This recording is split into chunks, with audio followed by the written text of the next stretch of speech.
the idea of the Belt and Road. It is intended to bring together the people of the world, and in order to fight against the divisions that occurs within the global economies. And so it is very important that we have such a forum which will bring people together.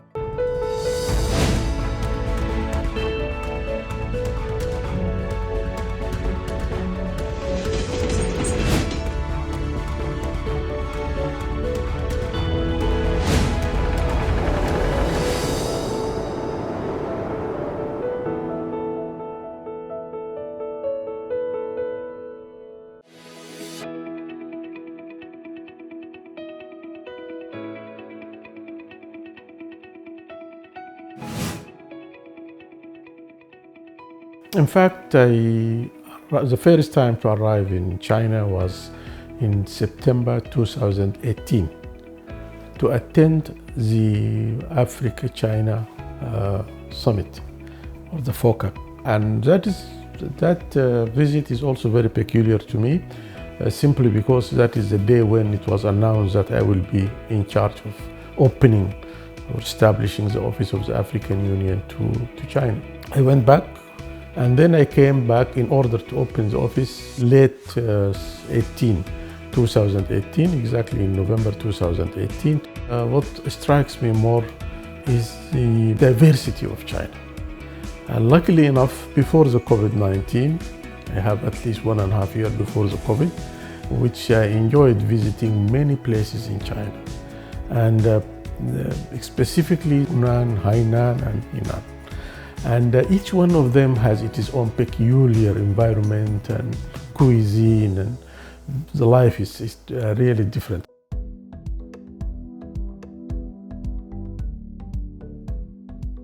The Belt and Road Initiative is not the only mechanism for cooperation between China and Africa. Even before the Belt and Road, we have the FOCAC. The FOCAC is a mechanism which governs the relations or the cooperation between China and Africa. But the Belt and Road added more vision, more resources. I think the most important thing about the Belt and Road, it is meant to be a sort of solidarity between the people, and at the same time to help others. And the help is not a sort of a charity, no, it is a sort of a win-win cooperation between China and the member, all those who joined the Belt and Road.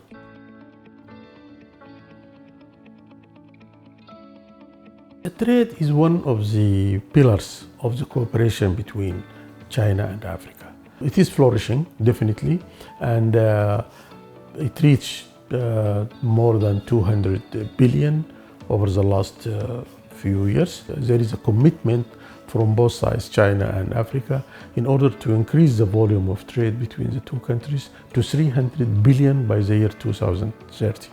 And here I would like to talk about the composition of trade.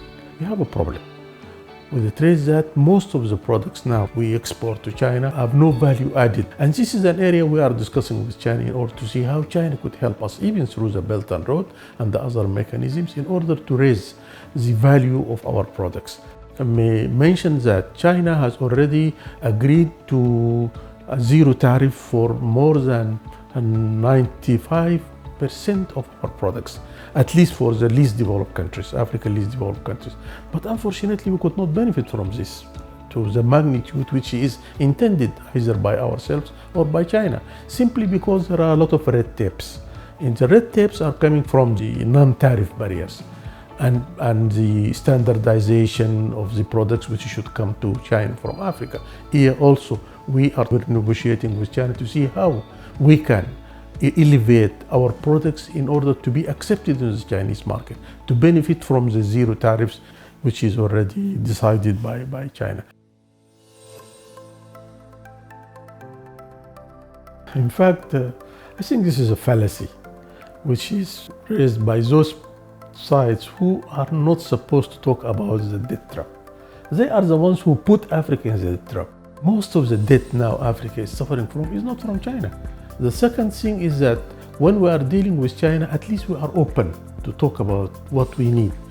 On other sides, we are compelled sometimes to take some debts because we need it badly for other deficits of our economies and so on. But with China, we are dealing only on, the debt is directly used, for instance, the infrastructure, for instance, and they may not yield returns or to achieve their goals immediately, but in the long run, it will definitely be learned and known by the people. So I don't think that this is a justified accusation. The idea of the Belt and Road, it is intended to bring together the people of the world, and in order to fight against the divisions that occurs within the global economies. And so it is very important that we have such a forum which will bring people together, and it is reflected in the number of the countries which signed agreements with China on the Belt and Road.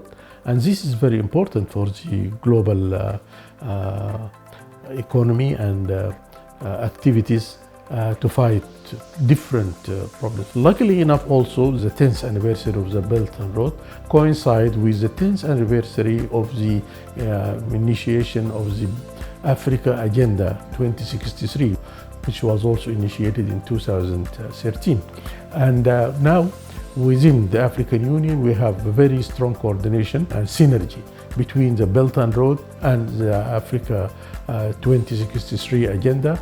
We believe that it will definitely add to our efforts in order to overcome all the difficulties we are having in Africa.